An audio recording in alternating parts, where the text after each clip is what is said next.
10 பேர் நிக்கிற இடத்துல 50 பேர் 100 பேர் நிக்கிறாங்கன்னு நிச்சயமாக காவல்துறை நடவடிக்கை எடுத்து அவங்கள ஒழுங்குபடுத்தி இருக்கணும். கூட்டத்தை கலைந்து செல்றதுக்கு என்ன வேணாலும் அவங்க ஆக்ஷன் எடுத்திருந்திருக்கணும். அதை எடுக்கல. அப்படியும் கேட்கலையா, நிகழ்ச்சியை ரத்துன்னு சொல்லி கூட அரசு ஒரு அறிவிப்பு கூட கொடுத்திருக்கலாம். ஏன்னா அங்க உயிர் தான் முக்கியங்கிறத காவல்துறை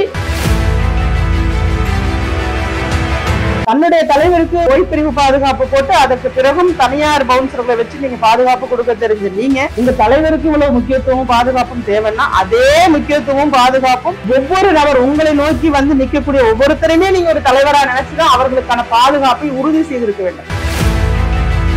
டாலரேட் பண்ண முடியல, அதை ஏத்துக்க முடியல, இது மாதிரி சம்பவம் நடக்காம இருந்திருக்க கூடாதா, இதெல்லாம் பொய்யா இருக்க கூடாதா, அப்படியெல்லாம் ஒரு தாயுள்ளமா இருக்கும்போது ஒரு தாய் அந்த குழந்தையோட குழந்தைகிட்ட போய் எனக்கு இப்படி காமிச்சு கடைசியா எனக்கு ஒரு முத்தம் கொடுன்னு கேட்கிற காட்சிலாம் அந்த அந்த பாஷையே ஒரு தாயோட பாஷை.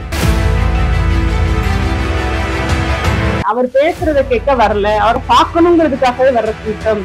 இந்த கூட்டம் இது தேவையா அப்படிங்கிறது தான் எங்களுடைய பார்வை. சும்மா கூட்டம் கூட்டுறதா, அரசியல் கூட்டம் கூட்டம் எவ்வளவு கெத்துப்பா எங்க தலைவருக்கு ஒரு கூட்டம் பாரு. ஐயோ, இந்த கூட்டம்ங்கிறது என்ன கூட்டமே தெரியாத ஒரு வித்தியாசமான கூட்டம். இதை வச்சு நீங்க அரசியல் செய்தெல்லாம் நினைக்கிறது மிகப்பெரிய அறியாமை. அதைத்தான் திருப்பி திருப்பி சொல்றேன். அரசியல் படுத்துங்க, கூட்டம் வைக்கலாம், அரசியல் ஆசை இருக்கலாம், நீங்க அரசியல் பழகுங்க, இந்த கூட்டத்துக்கு அரசியலை கத்துக் கொடுங்க அப்படிங்கிறதுதான் எங்களை போன்றவரோட தாழ்மையான வேண்டுகோள். கை அசைவுக்கு அந்த ஒட்டுமொத்த கூட்டமும் அப்படி, அதுதான் தொண்டர்கள் கூட்டம். அந்த தொண்டர்கள் கூட்டத்துக்கும் இந்த ரசிகர்கள் கூட்டத்திற்கும் ஏகப்பட்ட வித்தியாசம் இருக்கு.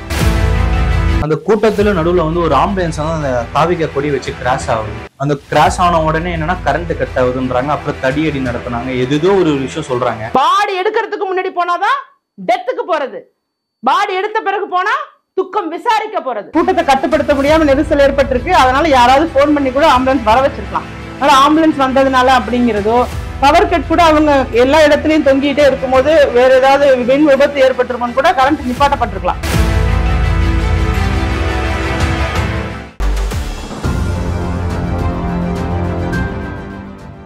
நேயர்களுக்கு வணக்கம். இன்று நம்முடன் பல விஷயங்களை பகிர்ந்து கொள்ள அனைத்து மக்கள் அரசியல் கட்சி நிறுவன தலைவர் ராஜேஸ்வரி பிரியா அவர்கள் இணைந்திருக்கிறார். மேம் வணக்கம். மேம் வணக்கம். எப்படி இருக்கீங்க மேம்? கொஞ்சம் நாட்டோட நிலைமை சரியில்லை, மனநிலை கொஞ்சம் அந்த 41 பேர் இறந்ததுனால கொஞ்சம் துக்கமான நிகழ்வா தான் இருந்துட்டு இருக்கோம். எடுத்தவொடனே அதுதான் சொல்றீங்க. அது என்னன்னா ஒரு தமிழகத்தையே ஒரு புரட்டி போட்ட ஒரு சம்பவமா இருக்கு. அது ஒரு என்ன காரணம்னு நினைக்கிறீங்க மேம்? ஏன்னா ஒவ்வொருத்தரும் ஒவ்வொரு விஷயமா சொல்றாங்க. ஒருத்தர் என்ன சொல்றாங்கன்னா விஜய் அவர்கள் மேலதான் தப்புன்றாங்க, ஒருத்தர் என்ன சொல்றாங்கன்னா அரசாங்கம் மேல தப்புன்றாங்க, இன்னொருத்தங்க என்ன சொல்றாங்கன்னா மக்கள் தான் அதை திருந்தணும், மக்கள் பண்ணதுக்கு என்ன பண்றதுன்னு சொல்றாங்க. உங்க நிலைப்பாடு என்னவா இருக்குது? நீங்க கேட்ட கேள்வியிலே பதில் இருக்கு. 3 பேருமே 3 பக்கமுமே பிரச்சனை இருக்குங்கிறத நாங்க பாக்குறோம். மக்களும் ஒரு திரைப்பட நடிகரை பார்க்கணுங்கிற ஆர்வத்தை இந்த அளவுக்கு ஏற்படுத்திக்கிட்டது தவறா பாக்குறேன். ஏன்னா சினிமா நடிகர்னா என்ன, அவங்களுக்கு என்ன 5 கை 6 காலு, ஏதாவது வித்தியாசமான உருவம் அப்படியா இருக்க போறாங்க? அவங்களும் ஒரு சக மனுஷன்தான் அப்படிங்கிறத உணராத ஒரு கூட்டமா இருக்கிறது வருத்தமா இருக்கு. ஏன்னா அது அத்துமீறி அந்த சினிமா மோகத்தால ஏற்பட்ட ஈர்ப்பு அப்படிங்கிறது ஒரு கட்டத்தை தாண்டி அவங்களோட குணாதிசயங்கள்லாம் பாத்தீங்கன்னா கற்பனைக்கே பண்ண முடியாத அளவுக்கு இருக்கு. அதுல ஏறி நிக்கிறது, இதுல ஏறுறது, அதுல ஏறி குதிக்கிறது, மரத்தை பிடிச்சிட்டு நிக்கிறது, டிரான்ஸ்ஃபார்மர் கிட்ட அதெல்லாம் எப்படி இருக்கு. அப்ப அந்த மாதிரியான ஒரு மூடர் கூட்டமாக ஒரு கூட்டம் இருக்கு அப்படிங்கிறது வருத்தமான ஒன்று. அததான் நம்ம முதல்ல சொல்லணும். இவ்வளவு கூட்டம் தேவையில்லை. இவ்வளவு நெரிசல்ல போய் 8 மணி நேரம் 10 மணி நேரம் 12 மணி நேரம் போய் வெயில்ல தண்ணி இல்லாம சாப்பாடு இல்லாம காயணும்னு அவசியமே கிடையாது. எந்த அரசியல் கட்சி கூட்டத்திலையும் அந்த மாதிரி மக்கள் வெயில நின்னது இல்லையா, சாப்பாடு நின்னது இல்லையா? இவ்வளவு நேர தாமதம் அப்படிங்கிறது எனக்கு தெரிஞ்சு இல்லை. 2 மணி நேரம் இருந்திருக்கு, 3 மணி நேரம் இருந்திருக்கலாம். அதிகபட்சம் சொல்றேன் 7 மணி நேரம்லாம் தாமதப்படுத்துறது அப்படிங்கிறது இருந்ததா எனக்கு தெரியல. உங்களுக்கு தெரிஞ்சா நீங்க சம்பவத்தோட சொல்லுங்க, நம்ம அதை ஒப்பிட்டு நானும் ஏத்துக்கிறேன். அது எதுவும் தவறு தானே, எங்க வந்தாலும் தவறுதான். அந்த கூட்டம் அப்படிங்கிறது கலைஞ்சு போக முடியாத ஒரு சூழ்நிலை உருவாயிருக்கு. 12 மணில இருந்து கூட்டம் இருந்திருக்கு. ஆனா நேரமாக நேரமாக கூட்டம் ரொம்ப அதிகமாக அதுல வெளியில வருவோம்னு நினைச்சாலும் வர முடியாத அளவுக்கு ஒரு கூட்டமா மாறி இருக்கு. அதனால இந்த கூட்டத்தை நம்ம கட்டுப்படுத்தல. அதை ஒரு 10 பேர் நிக்கிற இடத்துல 50 பேர் 100 பேர் நிக்கிறாங்கன்னு நிச்சயமாக காவல்துறை நடவடிக்கை எடுத்து அவங்கள ஒழுங்குபடுத்தி இருந்திருக்கணும். அல்லது கூட்டத்தை கலைந்து செல்றதுக்கு என்ன வேணாலும் அவங்க ஆக்ஷன் எடுத்திருந்திருக்கணும். அதை எடுக்கல. அப்படியும் கேட்கலையா, நிகழ்ச்சியை ரத்துன்னு சொல்லி கூட அரசு ஒரு அறிவிப்பு கூட கொடுத்திருக்கலாம். ஏன்னா அங்க உயிர் தான் முக்கியங்கிறத காவல்துறை முன்னாடி எடுத்திருக்கணும். அது அவங்க செய்யல. இன்னொன்னு உளவுத்துறை ரிப்போர்ட்டும் கொடுத்திருந்திருக்கும், இவ்வளவு கூட்டம் வருவாங்க அப்படிங்கிறத.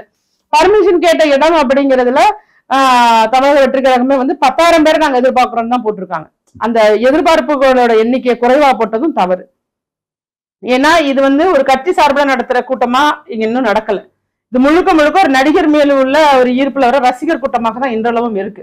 இப்ப கட்சிக்காரவங்க நடத்துறதுன்னா இத்தனை ஒன்றியம், இந்த இடத்துல இத்தனை இவ்வளவு ஊர்ல இருந்து இவ்வளவு பேர் வருவாங்க அப்படிங்கிற ஒரு அப்ராக்சிமேட் கணக்கு இருக்கும். அப்ராக்சிமேட். அதை விட ஒரு 1000மோ 2000மோ கூடுதலா போகலாம், 1000மோ 2000மோ குறையலாங்கிறது ஒரு அப்ராக்சிமேட் கணக்கு இருக்கும். ஆனா அது இல்லாத இடத்த தமிழக வெற்றி கழகம் அதை எப்படி அவங்க செய்திருக்கணும்னா அன்எக்ஸ்பெக்டட் கிரௌட் வர வாய்ப்பு இருக்கும் அப்படிங்கறதையும் அவங்க குறிப்பிட்டிருக்கணும். அது மாதிரி குறிப்பிடல. இல்ல இந்த இடம் எங்களுக்கு பத்தாது அப்படிங்கிற பட்சத்துல இந்த இடத்துல இந்த நிகழ்ச்சியை வைக்க முடியாதுங்கிறத முடிவெடுத்திருக்கணும். அவங்களும் வந்து மக்கள் பாதுகாப்பை நோக்கி தான் யோசிக்கணுமே தவிர தன்னுடைய தலைவருக்கு ஒய்பிரிவு பாதுகாப்பு போட்டு அதற்கு பிறகும் தனியார் பவுன்சர்களை வச்சு நீங்க பாதுகாப்பு கொடுக்க தெரிஞ்ச நீங்க உங்க தலைவருக்கு இவ்வளவு முக்கியத்துவம் பாதுகாப்பும் தேவைன்னா அதே முக்கியத்துவம் பாதுகாப்பும் ஒவ்வொரு நபர் உங்களை நோக்கி வந்து நிக்கக்கூடிய ஒவ்வொருத்தரையுமே நீங்க ஒரு தலைவரா நினைச்சுதான் அவர்களுக்கான பாதுகாப்பை உறுதி செய்திருக்க வேண்டும். நீங்க காவல்துறையை மட்டுமே நம்பி நாங்க வந்து இங்க ஒரு நிகழ்ச்சி நடத்துறோம் அப்படிங்கறத விட உங்க கட்சிக்குன்னு பொறுப்பு இருக்கு, அதுல இளைஞர்கள் இருக்காங்கன்னா அவர்களை தன்னார்வலராக மாத்தி ஒரு பாதுகாப்பு நடவடிக்கைகளை ஈடுபடுவதற்கு நீங்க தொடக்க கட்டத்தில இருந்தே பண்ணிருக்கலாம். அது நீங்க குறிப்பா பண்ணியிருந்திருக்கணும். இது மாதிரி அசம்பாவிதம் நடந்திருக்கவே கூடாது. இது வந்து எனக்கு வலிக்குது உங்களுக்கு வலிக்குது இல்ல, ஒட்டுமொத்த பேருக்குமே வலிக்குதான். வலி எல்லாருக்குமே வலி. இந்த குழந்தைங்க இறந்து போறது அப்படிங்கறத இறந்து போனது அப்படிங்கறத குழந்தைங்க அதை வந்து நம்மளால டாலரேட் பண்ண முடியல, அதை ஏத்துக்க முடியல. இது மாதிரி சம்பவம் நடக்காம இருந்திருக்க கூடாதா, இதெல்லாம் பொய்யா இருக்க கூடாதா, அப்படியெல்லாம் ஒரு தாய் உள்ளமா இருக்கும்போது ஒரு தாய் வந்து அந்த குழந்தைகிட்ட போய் எனக்கு இப்படி இப்படி காமிச்சு கடைசியா எனக்கு ஒரு முத்தம் கொடுன்னு கேட்கிற காட்சிலாம் அவ அந்த பாஷையே ஒரு தாயோட பாஷை. அந்த தாய் மொழி, தாய்க்கும் பிள்ளைக்குமான ஒரு மொழி அது. அதையெல்லாம் பார்க்கும்போது இதற்காக இப்படி ஒரு மரணம் நடக்கணுமா? இப்போ ஒரு பேரிடர் வந்தது, ஏதோ ஒரு போர் நடந்துச்சு, ஏதோ ஒண்ணு மக்களுக்கு எதிராக எவ்வளவோ சம்பவங்கள் இருக்கு, அதெல்லாம் நடந்து போறதுக்கும் தேவையே இல்லாத ஒன்று, அனாவசியமான ஒன்றாகத்தான் நான் பார்க்கிறேன். ஏன்னா அவர் பேசக்கூடிய கருத்துக்களை கேட்பதற்கு அங்க யாருமே வரல, அவர் பேசுறதை கேட்க வரல, அவரை பார்க்கணுங்கிறதுக்காகவே வர்ற கூட்டம்.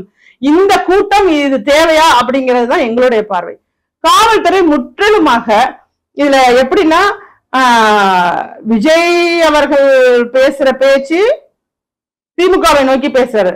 திமுக வந்து அவங்க இந்த இடத்துல வந்து மக்களுக்காக, மக்கள் ஓட்டு போட்டு நம்மள வந்து ஆளுங்கட்சியாக வச்சிருக்காங்கிறத மறந்துட்டு இந்த கட்சியை ஏதாவது பண்ணணும், இந்த கட்சிக்கு ஏதாவது என்ன நடந்தாலும் பரவாயில்ல அப்படிங்கிற மாதிரியான ஒரு மனநிலைக்கு போயிட்டாங்க. கூட்டமா இருக்குன்னு அவங்களுக்கு தெரிந்த நேரத்திலேயே அவங்க அதுக்கான நடவடிக்கைகள் எடுத்திருந்திருக்கணும், சரி செஞ்சிருக்கணும். அது சரி செய்யாம இப்ப திமுகவுடைய அரசியல் அப்படிங்கிறது இந்த அரசியல் ஒண்ணுமே தெரியாத ஒரு அரசியல், அறியாமை அரசியல். இது சும்மா கூட்டம் கூட்டுறது அரசியல். கூட்டம் எவ்வளவு கெத்துப்பா, எங்க தலைவருக்கு ஒரு கூட்டம் பாரு. ஐயோ இந்த கூட்டம்ங்கிறது என்ன கூட்டம்னே தெரியாத ஒரு வித்தியாசமான கூட்டம். இதை வச்சு நீங்க அரசியல் செய்தெல்லாம் நினைக்கிறது மிகப்பெரிய அறியாமை. அதைத்தான் திருப்பி திருப்பி சொல்றோம், அரசியல் படுத்துங்க, கூட்டம் வைக்கலாம், அரசியல் ஆசை இருக்கலாம், நீங்க அரசியல் பழகுங்க, இந்த கூட்டத்துக்கு அரசியலை கத்துக் கொடுங்க அப்படிங்கிறது தான் எங்களை போன்றவரோட தாழ்மையான வேண்டுகோள். அந்த கூட்டத்தை அரசியல் படுத்தாம அந்த இடத்துல நீங்க என்ன சொன்னாலும் கேட்க மாட்டாங்க. என்ன சொன்னாலும் ஹைகோர்ட் 22 கண்டிஷன் சொன்னாங்க, கேட்க மாட்டோம். என்ன கண்டிஷன் போட்டு கேட்க மாட்டேன். ஆனா அரசியல் கட்சியில ஒரு பெரிய தலைவர்கள் எல்லாம் பேசும்போதுங்க லட்சக்கணக்கான பேர் இருந்து எத்தனையோ மாநாடுகள் நடந்திருக்கு. ஒரு கை அசைவுக்கு அவ்வளவு மரியாதை உண்டுங்க. ஒரு கை அசைவுக்கு அந்த ஒட்டுமொத்த கூட்டமும் அப்படி. அதுதான் தொண்டர்கள் கூட்டம். அந்த தொண்டர்கள் கூட்டத்துக்கும் இந்த ரசிகர்கள் கூட்டத்திற்கும் ஏகப்பட்ட வித்தியாசம் இருக்கு. இப்ப உங்களுக்கும் திமுகவுக்கும் இடையேயான ஒரு ஒரு ஒரு போர்ல வந்து தேவையில்லாம அப்பாவி உயிர்கள் பலி போயிட்டு அந்த கூட்டத்துல நடுவுல வந்து ஒரு ஆம்புலன்ஸ் வந்து அந்த தாவிக்க கொடி வச்சு கிராஷ் ஆகுது. அந்த கிராஷ் ஆன உடனே என்னன்னா கரண்ட் கட் ஆகுதுன்றாங்க. அப்புறம் தடியடி நடத்தினாங்க, ஏதோ ஒரு விஷயம் சொல்றாங்க.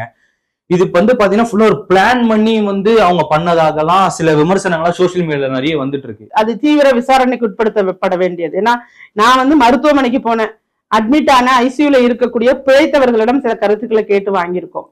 ஆனா அந்த இடத்துல இன்னும் நிறைய பேர் இருந்திருக்காங்க. அந்த சம்பவம் கோர்வையா என்ன நடந்துச்சுங்கிறத அவங்களும் இன்னும் சொல்ல வேண்டியது இருக்கு. ஏன் ஆம்புலன்ஸ் வந்தது, யாராவது போன் பண்ணி வந்ததா, அல்லது ஏன்னா ஏற்கனவே கூட்டத்தை கட்டுப்படுத்த முடியாம நெரிசல் ஏற்பட்டிருக்கு, அதனால யாராவது போன் பண்ணி கூட ஆம்புலன்ஸ் வர வச்சிருக்கலாம். அதனால ஆம்புலன்ஸ் வந்ததுனால அப்படிங்கிறதோ பவர் கட் கூட அவங்க எல்லா இடத்துலயும் தொங்கிட்டே இருக்கும்போது வேற ஏதாவது மின் விபத்து ஏற்பட்டுருமோன்னு கூட கரண்ட் நிப்பாட்டப்பட்டிருக்கலாம். அதனால இதை நம்ம எடுத்த உடனே இதெல்லாம் கற்பனையில ஒரு சினிமா மாதிரி அப்படி எல்லாம் சித்தரிக்கிறதெல்லாம் எங்களுடைய வேலை கிடையாது. அதற்கு தக்க விசாரணை சிபிஐக்கு கூட மாற்றணுங்கிற. ஒருவேளை திமுக ஏதாவது மறைப்பதற்கு முயற்சி செய்யறாங்கிற கூடிய ஒரு ஐயம் நமக்குள்ள இருந்துகிட்டு இருக்கு அப்படின்னா அது சிபிஐ வழக்காக மாற்றுவதற்கு கூட அனைத்து கட்சிகளுமே முயற்சி எடுக்கலாம். இதெல்லாம் நடந்திருக்கலாம் அப்படின்னு சொல்றதை விட இதெல்லாம் நடந்திருக்குங்கிறது தான் நாங்க பேச முடியும். இது நடந்திருக்கலாம்ங்கிற ஒப்பீனியன்ல ஒரு அரசியல் கட்சி தலைவராக என்னால பேச முடியாது.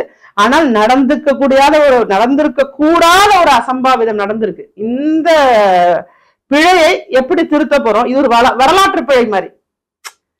இன்னைக்கு உலக நாடுகளே தமிழர்கள் மேல மிகப்பெரிய மதிப்பு வச்சிருக்காங்க. தமிழர்கள் அறிவார்ந்தவர்கள். இன்னைக்கு அமெரிக்காவில் இருக்கக்கூடிய மிகப்பெரிய கம்பெனில எல்லாம் கூட தமிழர்களோட மூளை எங்க பயன்பட்டு இருக்கு, அவ்வளவு பிரில்லியண்டா இருக்காங்கிறாங்க. அதே இடத்துல ஒரு சினிமா நடிகர்களுக்காக கூட்டமா இங்க நின்று நாங்க 41 பேர் செத்து போயிட்டோம் அப்படின்னு சொன்ன அதுலயும் பச்சை பிள்ளைங்க 10 பேர் இறந்துட்டாங்கிற செய்தி இருக்கு பாருங்க. உலக அளவுல தமிழர்களுடைய நிலையையே குறைச்சிட்டு அவமானப்படுத்துற மாதிரி நம்ம எப்படி இதை போய் சரி கட்ட போறோம்? சரி, அப்போ அவரை இந்த மாதிரி குழந்தைங்களை பிறந்து பேசுன்றாங்க. அவர் ரெஸ்ட்ரிக்ஷன் அவ்வளவு கொடுத்திருக்காரு. குழந்தைங்களை கூட்டு வர வேணாம், கர்ப்பிணி பெண் வர வேணாம், பெண்கள் அதிகமா வர அது மாதிரி தவிர்த்து இருக்கலாம் அப்படிலாம் ஒரு ரெஸ்ட்ரிக்ஷன் அப்பத்துல இருந்து மாநாட்டுல இருந்து இப்போ வரைக்கும் சொல்லிட்டு தான் இருக்காரு. அதையும் தாண்டி இந்த மாதிரி ஒரு சம்பவம் நடந்திருக்கு. இப்ப நம்ம மக்கள் மேலேயும் நம்ம சொல்லணும்ல. 100% மக்கள் மேலேயும் சொல்லணும் தான் நான் சொல்றேன். அந்த மக்கள் தான் காரணம். குறிப்பாக பெண்கள். உங்களுக்கு பிடிக்குதுங்கிறதுக்காக கணவனை விட பிடிக்குங்கிறீங்க. குழந்தைங்கள்ட்ட போய் விஜய் மாமாவை பார்க்க போலான்னு வலுக்கட்டாயமா 2 வயசு குழந்தைக்கு என்னங்க தெரியும்? அரசியல் கூட்டத்திற்கு குழந்தைங்களை கூட்டிட்டு வர சொல்லி யாருங்க சொன்னா? யாருமே சொல்லாதப்ப செஞ்சது மக்கள் மேலதான் குற்றம். அதையெல்லாம் நான் எப்படி மறுக்க முடியும்? மக்கள் மேலதான் குற்றம். ஆனால் தாவேக்கால நிர்வாகிகள் இருப்பாங்கல்ல, கட்சி தலைவர் ஒண்ணு சொல்லிருக்காருல்ல, நீங்க சொன்னதான் சொல்றேன். கர்ப்பிணி பெண்கள் வர வேண்டாம், குழந்தைகள் வர வேண்டாம்லாம் சொன்னாங்கல்ல. அந்த இடத்துல கரூர் மாவட்டத்துல நிர்வாகிகள் இந்த கர்ப்பிணி பெண்ணையோ அல்லது குழந்தைகளையோ வர வேண்டாம்னு எங்க தலைவர் சொல்லியிருக்காரு. வந்தவங்களை திருப்பி அழைப்பதற்கான ஏற்பாடுகளை பண்ணிருக்கணுமா இல்லையா? அதுதான் எங்க கட்சி. என் தலைவர் சொல்லிட்டாரு. என் தலைவர் சொன்னதை மீறி நீங்க வரக்கூடாது. நீங்க இந்த இடத்தை விட்டு எப்படியாவது போங்கன்னு சொல்லி அவங்களை அப்புறப்படுத்த வேண்டிய கடமை அந்த நிர்வாகிகளுக்கு இருக்குல்ல. அதுதான் சொல்றேன். அதனாலதான் சொல்றோம், உங்களுக்கு அரசியல் தெரியல. அவர் சொன்னாரு, சரி, அதை கேட்கல. அப்ப யாரு இருந்து அதை ப்ராப்பரா சேனல் பண்ணணும் அப்படின்னு சொன்னா நிர்வாகிகள் தான் பண்ணணும். அப்படி நிர்வாகிகளும் ரசிகர்களாக இருந்தாங்கன்னா இருக்கட்டும் அப்படிங்கிற ஒரு மனநிலையில இருந்தா அது கட்சி கிடையாது. உங்களுக்கு தெளிவான மக்களுக்காக சொல்றேன். இதுல எந்த அரசியல் எந்த மண்ணாங்கட்டியும் கிடையாது, ஒண்ணுமே கிடையாது. இப்படி 41 உயிர் இன்னைக்கு வரைக்கும் இப்படியே உயர்ந்துட்டு போயிருமோங்கிற ஒரு ஐயம் இருக்கு, பயமா இருக்கு, எங்களுக்கு அப்படியே அச்சமா இருக்கு, நடுக்கமா இருக்கு. அந்த இடத்துல என்னுடைய மனசுல இருந்து வரக்கூடிய கருத்துக்களை சொல்றேன். அந்த நிர்வாகிகளுக்கு ஏன் பொறுப்பு இல்லை? அந்த 2ஆம் கட்ட நிர்வாகிகள் கூடவே வராங்க. விஜய் அவர்கள் கூடவே வர்றதை விட்டுட்டு அந்த களத்துக்கு இந்த மாதிரி ஒரு சூழ்நிலை இருக்குன்னா அதை தவிர்ப்பதற்கு அவங்கள போலீஸ் போர்ஸ் இன்க்ரீஸ் பண்ணணும். அப்ப நீங்க போட்டிருக்கோம் ட்விட்டர்ல, கடும் நெரிசல்ல அவதிப்பட்டு இருக்கோம், காவல்துறை எங்களுக்கு தக்க பாதுகாப்பு நடவடிக்கை கொடுக்க மாட்டாங்கிறது ஒரு அபிஷியல் பேஜ்ல போட வேண்டியதானே? அதை பார்த்துட்டு குறைந்தபட்சம் நிச்சயமாக மில்லியன் கணக்குல உங்களோட ட்விட்டர் ரீச் ஆகுது. அப்ப கண்டிப்பா நீங்க அது மாதிரி பண்ணி இவங்க பண்ணாம இருந்திருந்தா உண்மையாக முழு குற்றமும் காவல்துறையே சேரும். அது பண்ணாதனால இப்ப இவங்க 2 பக்கமுமேங்க மக்களை பத்தி இவங்களும் என்ன மாதிரி நடந்துட்டு போகுது, அப்பதான் விஜய்க்கு கெட்ட பேர் ஏற்படுங்கிற மாதிரி இங்க காவல்துறை இருந்துட்டு இவங்க நம்ம தலைவருக்கு கூட்டம் வந்தாதான் கெத்து, கூட்டத்தை கூட்டுற வரைக்கும் தாமதப்படுத்துவோம், காலதாமதப்படுத்துவோம், கூட்டம் கூட்டம் கூட்டம் கூட்டம், அரசியல நம்ம அப்படியே பெரியார் அப்படின்னு நினைச்சு முட்டாள்தனமாக அவங்களும் ஒரு பக்கம் போயிட்டாங்க. இது 2த்துக்கும் நடுவில் இருக்கக்கூடிய அப்பாவி மக்கள் இன்னைக்கு இதுல ரசிகரா போய் நின்று செத்து போனவங்க பாதி, வேலைக்கு போயிட்டு திரும்பி வந்தவங்க இறந்து போனது, அதை எப்படி எடுத்துக்கிறது? இன்னைக்கு ஒரு 67 வயசு மூதாட்டி இறந்திருக்காங்கன்னு போட்டிருக்காங்கல்ல, அவங்கள நான் நேர்ல பார்த்தேன். நேத்து உயிருக்கு போராடிட்டு இருக்காங்க, பேச முடியல. ஆனா அவங்க வேலையை முடிச்சுட்டு வந்தவங்க. அதுக்கு என்ன பதில் சொல்லுவீங்க? அதுக்கு யாரால பதில் சொல்ல முடியும்? தாவேக்காவால சொல்ல முடியுமா? இல்ல காவல்துறையால சொல்ல முடியுமா? யாரால சொல்ல முடியும்? பொதுமக்களை பார்த்துக் கொள்ளணுங்கிற எண்ணம் இவர்களுக்கும் இல்ல. அதற்கு காரணம் அரசியல் காழ்ப்புணர்ச்சியா? இது என்னன்னே எப்படி எடுத்துக்கிறதுனே தெரியலங்க. 2 பக்கமும் நடந்த ஒரு சதியில மக்கள் மாட்டிக்கிட்டாங்க. கள்ளச்சாராயம் சம்பவம் நடந்தது. கிட்டத்தட்ட 60க்கும் மேற்பட்ட உயிரிழந்தாங்க. அந்த ஏர் ஷோல இறந்தாங்க. அதுலயும் கிட்டத்தட்ட ஒரு 5 பேருக்கு இறந்தாங்க. ஓகேங்களா? இதுல எல்லாம் ஃபாஸ்ட் நடவடிக்கை எடுக்காத திமுக அரசாங்கம் இதற்கு மட்டும் எப்படி உடனே செந்தில் பாலாஜி 10 நிமிஷத்துல அங்க போனாரு, உடனே எப்படி நீதிபதி அரசர் அமைச்சாங்க, உடனே எதுக்கு கள்ளச்சாராயத்துக்கு வராத முதலமைச்சர் ஏன் இங்க வந்தாருன்னா சில பேர் பேசப்படுது. இல்ல அது இவர்களுக்கு புதிதல்லைங்க. இந்த மாதிரி அரசியல், இந்த அரசியல் பின் அரசியல்னு சொல்லி திமுகவை பல பேர் சொல்லுவாங்க. அந்த மாதிரி இந்த மாதிரி சூழ்நிலையில அவங்க செய்யக்கூடிய அரசியல் இருக்கு பாருங்க, அது ரொம்பவே மோசமானது. நீங்க குறிப்பிட்டது போல 80க்கும் மேற்பட்ட, நீங்க 60ங்கிறீங்க, 80 பேர்கிட்ட இறந்துட்டாங்க. அது மேலேயே சொல்றாங்க, மேலேயே சொல்றாங்க, கணக்குல கொடுக்கல. ஆமா. அப்ப அன்னைக்கு கள்ளச்சாராய மரணத்திற்கு ஏன் உடனடியாக முதல்வர் போகல? உடனடியாக இல்ல, எப்பயுமே போகல. முதலமைச்சர் அங்க போகவே இல்லை, அந்த இன்சிடென்ட்க்கு போகவே இல்லை, அவ்வளவுதான். இப்ப இதுக்கு செந்தில் பாலாஜி அவர்கள் மட்டும், செந்தில் பாலாஜின்னு இல்லை, அங்க யார் இருந்தாலும் முன்னாடி போயிருப்பாங்க.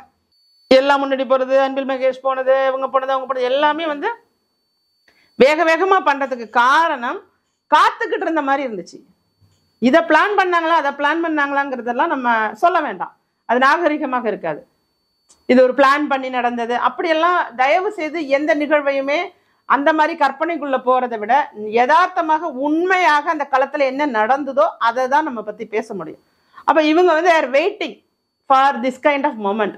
இந்த மாதிரியான ஒரு நிகழ்வு நடக்கணுங்கிறத வேண்டி விரும்பி உட்காந்துருந்த மாதிரி டக்குன்னு 10-15 நிமிஷத்துக்குள்ள அந்த ஸ்பாட்டுக்கு போறது, எல்லாரும் வர்றது, அவர் துபாயில இருந்து வர்றது, உடனே அவர் துபாய்க்கு போறது, இது மாதிரி கனிமொழி அவர்கள் வர்றது, எல்லாமே கிடு நடக்குது. அப்ப இதை எப்படி பொலிட்டிக்கல் மைலேஜ் எடுக்கலாம் அப்படிங்கிற ஒரு கேம் மாதிரி ஆயிடுச்சு. இவர் கரூர்ல என்னோட வெயிட்டை காட்டுறேன், கூட்டத்தை கூட்டுறேன்னு சொல்லி 7 மணி நேரம் மக்களை நிக்க வச்சு இந்த நிர்வாகிகள் கூட்டம் நின்றுட்டு இருந்தது இருக்கு பாருங்க. இது செந்தில் பாலாஜி அவர்களுக்காக செய்த இவர்களுடைய கேம். அங்க இவ்வளவு கூட்டத்தை சின்ன இடம் கொடுத்து இந்த இடத்துல நீ கூட்டும் போது அசம்பாவிதம் நடக்கிறதுக்கு நடந்துச்சுன்னா என்ன அதோட அடுத்த விளைவு இருக்கும் அப்படின்னு எங்களுக்கு தெரியுங்கிறதுக்காக தேர் வெயிட்டிங். அவங்க காத்திருந்தாங்க. இப்ப 2 பேருக்கும் நல்லா அழகா பொதுவுல பச்சை குழந்தைங்களெல்லாம் பறி கொடுத்துட்டு, ஒரு குடும்பத்துக்கு 2 பேர் உயிர் போயிட்டுன்னு சொல்லிட்டு, ஒரு 9 மாசம் கர்ப்பிணி பொண்ணை விட்டுட்டு கணவர் இறந்து போயிட்டாருன்ட்டு ஒவ்வொரு குடும்பத்திலையும் ஒவ்வொரு பல விதமான சோகத்தையும் இடியையும் அவங்களோட வாழ்க்கையை கருப்பாக்கி இருட்டாக்கி இன்னைக்கு அந்த குடும்பங்கள் பரிதவிச்சிட்டு இருக்கு. ஒரு தாய் மகள் இறந்துட்டாங்க, 17 பெண்கள் அப்படிங்கிறத ஏத்துக்கவே முடியலங்க. ஆண்களோட பெண்கள் தான் அதிகம். இது எப்படி ஒரு உலகத்துல என்ன நினைப்பாங்க? என்ன உங்களுக்கு அந்த அளவுக்கான ஒரு நடிகர் மேல ஈர்ப்பு? நீங்கெல்லாம் பெண்களா? நீங்கெல்லாம் எவ்வளவு அரசியல் 10 வருஷமா அரசியல் பேசுற நம்மளை பத்தி தெரிய மாட்டேங்குது, என்னமோ விஜய்னா பேசுறேங்கிறானுங்க. அதுக்குதான் நான் வரலாறு தெரியுமான்னு கேட்டுட்டேன். என்னென்னவோ பேசிட்டு இருக்கேன், களத்துல போராடிட்டு இருக்கோம். என்ன கொண்டுட்டு போய் காட்டுறதுக்கு சேனல்ஸ் இல்லை அப்படின்னாலும் யூடியூப் சேனல்ஸ் தொடர்ச்சியா காட்டுறாங்க, அதை போய் நீங்க பாருங்களேன். என்ன கேட்கறானுங்க, நீ கள்ளச்சாராயத்துக்கு போற? நான் போராடினேன், என்னோட கட்சிக்காரவங்க 500 பேரை வச்சுக்கிட்டு நான் இங்க ஒரு போராட்டம் நடத்தினேன். முழுவதுமாக நிர்வாகிகள் அவ்வளவு சப்போர்ட் பண்ணி நாங்க அந்த போராட்டத்தை முன்னெடுத்தோம். நான் பண்றது எல்லாமே இயற்கையானது, செயற்கையானது கிடையாது. வேணா வீடியோ கிளிப்பிங் உங்களுக்கு தரேன், நீங்க போடுங்க. அண்ணா பல்கலைக்கழகத்தில் இந்த மாணவி பாலியல் வன்கொடுமைக்கு ஆட்படுத்தப்பட்ட போது கைது செய்யப்பட்டேன். எப்படி கைது செஞ்சாங்க? அந்த வாகனத்துல, போலீஸ் வாகனத்துல என் கை காலெல்லாம் பிடிச்சு தரன்னு இழுத்து என்ன அரெஸ்ட் பண்ணாங்க. இந்த விஜய் ரசிகர்கள் நினைச்சிட்டு இருக்காங்க எனக்கு விஜய்லாம் எனக்கு ஒரு விஷயமே கிடையாது. நான் நேரடியாக ஆட்சியாளர்களை நோக்கி கேள்வி எழுப்புவேன். எந்த பயமும் இல்லாம மக்களுக்காக என் உயிரை கூட பணயம் வைத்து மக்களுக்காக குரல் எழுப்பிட்டு இருக்கேன். இவங்க என்னமோ நேத்து தான் என்னமோ நம்ம விஜய் நேத்து அரசியலுக்கு வந்தாரு. ராஜேஸ்வரி பிரியா 9 வருஷம், அது இத்தனை ஆண்டுகளமாக மக்களுக்காக களத்துல நின்றுட்டு இருக்கேன். நீட்டுக்காக கண்ணீர் விட்டு அழுது அவங்க அப்பா மகனும் ஒரு மாநிலத்துக்கு, வேற்று மாநிலத்துல போய் பரிசு எழுத வச்சப்ப அந்த தந்தை இறந்த போது அவர் எங்கள் ஊரை சேர்ந்தவர். அவருக்காக கண்ணீர் விட்டு அழுது அவருடைய துக்கத்துக்கு வரைக்கும் நேரடியா போயிட்டு வந்தேன். எந்த இடத்துக்கு நான் போகலன்னு சொல்லுங்க. எங்க என்னால இயன்ற அளவுக்கு மக்கள் பணியில களத்துல நின்று போராடிட்டு இருக்கவதான் ராஜேஸ்வரி பிரியா. இதுல இவருக்காக நான் போறேன், அவருக்காக நான் மக்களுக்காக போவேன். என் மக்கள், அது எந்த கட்சியாக இருந்தாலும் யாராக இருந்தாலும் என் மக்களுக்காக நான் அந்த இடத்துக்கு போவேன். தாயுள்ளத்தோட தான் இருப்பேன். அந்த இடத்துல இருக்கக்கூடிய விஷயத்த நான் உண்மையை தான் சொல்லுவேன். இதுல எந்த அரசியல் காழ்ப்புணர்ச்சியும் கிடையாது. முடிஞ்சா அவங்க எல்லாம் திருத்திக்கிங்க, அரசியல் பயிலுங்க, நல்ல அரசியல்வாதிகளிடம் போய் பேசுங்க. இதை எப்படி எடுத்துட்டு போகலாம், இதை எப்படி how to utilise this crowd அப்படிங்கிறத பத்தி படிங்க. குறைந்தபட்சம் இது மாதிரி ஒரு நிகழ்வு நடந்திருக்கு, அந்த இடத்துக்கு நீங்க போகவே இல்லை, 24 மணி நேரத்துக்குள்ள போனாதான் அது துக்கத்துக்கு போறது. அப்புறம் போனா அது துக்கம் விசாரிக்க போறது. பாடி எடுக்கிறதுக்கு முன்னாடி போனாதான் டெத்துக்கு போறது. பாடி எடுத்த பிறகு போனா துக்கம் விசாரிக்க போறது. துக்கத்தை தவிர்க்க கூடாது, துக்கத்துக்கு தான் போகணும். உங்களால ஒரு நிகழ்வு நடந்திருக்குன்னா அந்த இடத்துல திருச்சியில தங்கியிருக்கலாம், தங்கிட்டு ஒரு பிரஸ் மீட் சந்திச்சிருக்கலாம், அல்லது அங்க எப்படி அந்த இடத்த விட்டு வர மனசு வரும் சொல்லுங்க? எதிர்கட்சி தலைவராகட்டும் அண்ணாமலை அவங்கள உடைஞ்சு போயிட்டாரு, அவ்வளவு மீண்டு வரணும் அப்படின்லாம் சொல்லிட்டு இருக்காங்க. உடைஞ்சு போயிட்டாரு அப்படின்னு சொல்றாங்க. இல்லைங்க, உண்மைதாங்க. ஒருத்தரோட மனநிலையும் ஒவ்வொரு மாதிரி இருக்கும் அப்படிங்கறத நானும் ஏத்துக்கிறேன். ஆனாலும் அந்த பாதிக்கப்பட்ட குடும்பங்களிலிருந்து வரக்கூடிய குரலாக நான் சொல்றேங்க, அந்த குரலாக நான் சொல்றேன். நீங்க களத்துக்கு போக வேண்டாம், சரிங்க, உடஞ்சே போகட்டும். அந்த உடஞ்சு போனதை ஒரு வீடியோ எடுத்து அப்லோட் பண்ணக்கூடாதா? நீலாங்கரை வீட்டுல இருந்து சென்னையே வந்துட்டாருங்க, ஒரு 4 பேர் நீங்க எழுதுறீங்கல்ல ட்விட்டர்ல, அதை நீங்க வாய்ஸ்ல பேசி போட்டிருக்க கூடாதா? உங்க குரலும் உங்க முகமும் பார்க்கறதானே அங்க நின்று இருந்த கூட்டம். அந்த கூட்டத்துக்கு உங்க முகத்தையும் உங்க குரலையும் காமிச்சு ஒரு சோகத்தை வெளிப்படுத்திருக்க கூடாதா? குறைந்தபட்சம், மிக மிக குறைந்தபட்சம். நீங்க நிவாரண தொகை அறிவிப்பதற்கு முன்னதாக உங்க முகத்தை காமிச்சு உங்க துக்கத்தை வெளிப்படுத்திட்டு உங்க வாயாலேயே நீங்க நிவாரண தொகை அறிவிச்சிருக்கலாம். நீங்க அறிக்கையாக வெளியிடும் போது உங்களோட பணம் தான் இங்க பேசும், எல்லாத்தையும் நான் பணம் இருந்தா சாதிச்சிடலாம் அப்படின்னு நினைக்கக்கூடிய இந்த ஒட்டுமொத்த அரசியல் கூட்டத்திற்குமே சொல்றேன், நீங்க நினைப்பது போல மக்கள் கிடையாது. மக்கள் இன்னைக்கு பணத்தையும் தாண்டி உணர்வாளர்களை நோக்கி நகர தொடங்கிட்டாங்க. நிச்சயமாக அந்த மாதிரியான அரசியல் பிறக்க போகுது. உங்களுக்கு இங்க 20 லட்சம் இல்ல 2 கோடி கொடுத்தாலும் இன்னைக்கு இறந்து போன உயிரை மீட்கவே முடியாது. உலகம்னா என்னன்னே தெரிஞ்ச இப்பதான் பிறந்த குழந்தைங்க, இந்த குழந்தைங்க 10 குழந்தைங்க போயிட்டாங்க. 10,000 கோடி கொடுத்தாலும் ஒரு உயிரை வாங்க முடியாது. அதனால நிறைய கத்துக்கணும், நிறைய கத்துக்கணும். உங்களுக்கு யார் பொலிட்டிக்கலா யார் உங்களை டீச் பண்றாங்க, யார் கைட் பண்றாங்கிறதெல்லாம் தாண்டி ஒரு தலைவன் என்பவன் தானே முடிவெடுத்து தன்னுக்குள்ளேயே அந்த மக்கள் மீது உள்ள ஒரு ஈர்ப்போட பாசத்தோட நான் மக்களுக்கானவன் என்பதை நிரூபிக்கணும் அப்படின்னு சொன்னா அது டீச்சிங் பண்ணி வராது, தானே வரணும். எனக்கு ஏசிஎல் சவ்வு கிழிதல், நான் வேணா என்னோட மெடிக்கல் ரிப்போர்ட் கொடுக்குறேன், என்னால பயணமே பண்ண முடியாது. நான் இதோட தான் கரூருக்கு சென்னையில இருந்து கிளம்பி போறேன். விமானத்துல கூட போக முடியல, கார்ல தான் போறோம். இந்த சம்பவம் நடந்து 1.5 மணி நேரத்துல காரை தொடங்கினாதான் அங்க காலையில போய் ரீச் பண்றேன். 7:30 மணி 8 மணிக்கெல்லாம் கார்ல போயிட்டோம். அப்ப எங்களுக்குள்ள அந்த உணர்வு, மக்கள் பாதிப்படைஞ்சிருக்காங்க, இந்த மாதிரி சூழ்நிலையில மக்களை போய் சந்திக்கணும், யாராவது ஒருத்தருக்குனாவது நம்ம சொல்ற வார்த்தை ஆறுதலா இருக்காதா அப்படிங்கிற ஒரு எண்ணம், வேற எதுவுமே கிடையாது. அந்த எண்ணம் அப்படிங்கிறது நான் மக்கள் பணி ஆற்றுவதற்கு எனக்கு என் மனசுக்கு நான் கொடுக்கக்கூடிய ஒரு திருப்தி. அது திருப்தி.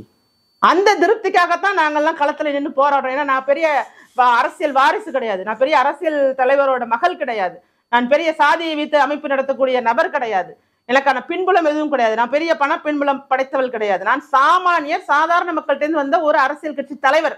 நான் இப்படிதான் இருப்பேன், களத்துக்கு போவேன், மக்களோட இருப்பேங்கிறது என்னுடைய கொள்கையில ஒண்ணா வச்சிருக்கேன். ஆனா நீங்க உங்களுக்கு எல்லாம் இருக்கு, ஆனா அதை ஏன் சரியா பயன்படுத்திக்க மறுக்கிறீங்க? அந்த இடத்தை சரி செய்து கொண்டால் நாளைக்கு உங்களுக்கு நல்ல நல்ல வாய்ப்புகள் கூட வரும்ல.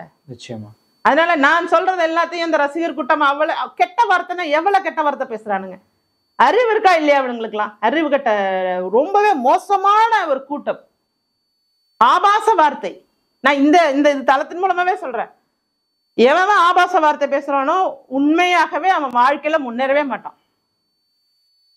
நான் வைத்தறிஞ்சு சொல்றேன். நான் அன்னைக்கு கூட ஒரு 7 to 8 அந்த நிகழ்ச்சி நடக்கும்போது கூட நான் ஒரு தனியார் தொலைக்காட்சியில இந்த கூட்டத்தை பத்தி தான் பேசிட்டு இருக்கோம். அப்பதான் அந்த நிகழ்வு நடக்குது, டிவிக்கு கூட நியூஸ் கிடைக்கல, உயிர் பலி நியூஸ் கிடைக்கல. அப்பவே அங்க உள்ள ஒருத்தர் சொல்றாரு, உங்களுக்கெல்லாம் விமர்சிக்கிறது தான் வேலைன்னு சொன்னாரு. எனக்கு அவ்வளவு கோபம் நான் சொன்னேன், நாங்க விமர்சிக்கலையா, ஜனநாயகத்துல கருத்துக்களை பதிவு செய்யணும்னு சொல்லிதான் கான்ஸ்டிடியூஷனே சொல்லுது, புரியுதா? அதனால நாங்க சொல்றது மக்களுக்கான கருத்து. இதை இவர்கள்லாம் விமர்சனம் செய்பவர்கள்னு பேசிய நான் விமர்சகர் கிடையாது, நான் அரசியல் கட்சி தலைவர். நீ புரிஞ்சுக்கன்னு சொல்லி நான் நாட்டுக்காக உயிரை கொடுக்குற கூட்டத்தை வச்சிருக்கேன். நீங்க ஒரு நபருக்காக உயிரை கொடுக்குற கூட்டத்தை வச்சிருக்கீங்க. என்ன இந்த பாருங்க, தனிநபர் அரசியல் அப்படிங்கிறது எடுபடாது. தனிநபர் அரசியல் ஆபத்தானது. ஒரு கொள்கைக்காக, ஒரு மக்கள் மீது பற்றுள்ள ஒரு தலைவருக்காக நீங்க பின்னாடி போனீங்கன்னா உங்களையும் காப்பாத்தி நாட்டையும் காப்பாற்ற முடியும். நான் முதலமைச்சராக வேண்டும் அப்படிங்கிற ஒற்றை குறிக்கோளோட என்னை நோக்கி வாங்கன்னு சொன்ன அந்த இடத்துல ஒருத்தரோட ஆசைக்காக போன கூட்டம், அந்த கூட்டத்தை பற்றி கவலைப்படுவதற்கான தலைவர் இல்லாத ஒரு நிலை தானே இன்னைக்கு உருவாயிருக்கு. நீங்க அந்த இடத்த நல்லா புரிஞ்சுக்கணும். ஒரு சொட்டு கண்ணீர், அந்த இறந்த உடல் எரிக்கிறதுக்கு முன்னாடி, புதைக்கிறதுக்கு முன்னாடி உங்க கண்ணிலேருந்து ஒரு சொட்டு கண்ணீர் வர்றத தமிழக மக்கள் பார்த்திருந்தா உங்க மேல எவ்வளவு மதிப்பு வந்திருக்குமே. இனிமே நீங்க புரண்டு எழுதாலும் எதுவும் பண்ண முடியாது. அது அந்த அளவுக்கான ஒரு ஆறுதலை கொடுக்காதுல்ல சம்பவம். வெறும் கடுமையான துக்கத்துல, ஏன்னா காலம் எல்லா மருந்தும், காலம் தான் மருந்து, மனிதர்களுக்கே தெரியும். அந்த காலம் அப்படிங்கிறது அந்த 24 மணி நேரத்துக்குள்ள அவர்களோட மனநிலை இருந்த நிலையை பார்த்தாங்க.